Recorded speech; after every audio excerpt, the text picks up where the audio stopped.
Welcome back, my dear students. In the last class, we have discussed about various methods adopted by farmers in their farm. What are they? Intercropping, crop rotation, and importance of leguminous plants.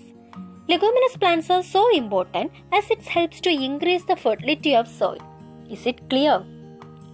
Do you see this picture on your textbook? It's a thought of a farmer about his crop. What he thinks about? Yes, to control weeds in his farm, he is going to use pesticides. And for that, he prefers chemical pesticides. If his thoughts are right, we have to promote the use of fertilizers and pesticides that are not harmful to nature, right? So, let's discuss some biopesticides that are commonly used by farmers to control pests in their farm. Biopesticides. Pesticides obtained from naturally occurring substances to control pests. Examples. First one, tobacco decoction. It is very effective to control greenfly and other soft-bodied insects which affects vegetable crops. Let's see how it is prepared. Take 2 beakers and fill the both with half liter water. Put 50 gram powdered tobacco in 1 beaker. Then add 12 gram sliced bar soap in other beaker.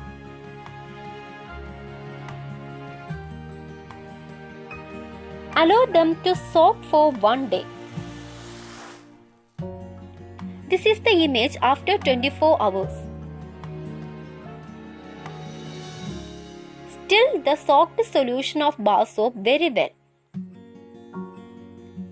Then mix with tobacco solution.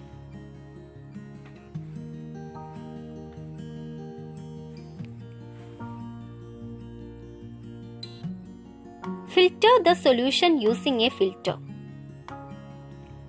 Tobacco decoction is ready, and for 1 glass add 6 glass water. Then you can spray it on plants. It is on your textbook, and please note the quantity is differ as it is prepared for large scale. Next we are going to discuss about neem cake. It acts as a natural fertilizer with pesticidal property. It is widely used in India to fertilize paddy, cotton and sugarcane. Also, it protects plant roots from soil grubs and white ants. How it is prepared? Grind fresh neem cake. Add them to castor cake. Mix it with topsoil. Thus, we can control the pests that attack roots. Third one, neem oil emulsion.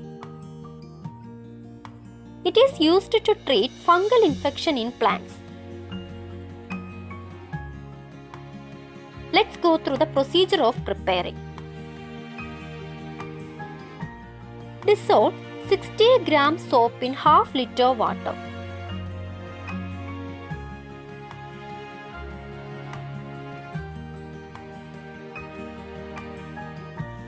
Mix it with 1 liter of neem oil and stir well.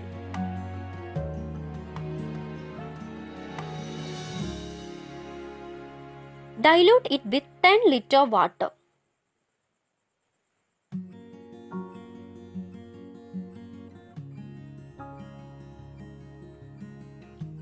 Then spray it on the affected part. Is it clear? You can prepare these pesticides in your home and try to apply in your farm. Next we are going to discuss biofertilizers. Biofertilizers helps to increase the fertility of soil, and they boost the amount of organic matter and improve soil texture and structure. Examples.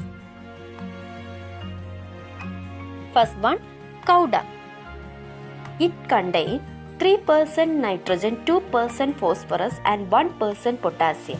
By mixing this compost into the soil, we can improve its soil holding capacity. Second, green manure. It provides organic matter as well as additional nitrogen from leguminous plants, so they make soil rich in nutrients. Compost manure. It will provide essential nutrients such as nitrogen, phosphorus, potassium, as well as enhance the microbial population necessary to release nutrients from soil. Fish manure. It is made from bones, scales, and skin of fish and converted to nutrients for the garden. Next, poultry droppings, goat droppings. It is used as fertilizer as it contains all the essential nutrients required for crop production. Last one, bone meal. It is used as a source of phosphorus and protein, and it is best used to fertilize flowering plants and root crops. Do you know the difference between biopesticides and biofertilizers? Yes, biopesticides is used to control the pests that attack the crops, and biofertilizers is used to increase the fertility of soil, and they boost the structure of soil. I think you got a clear idea about biopesticides and biofertilizers. Let us conclude today's session.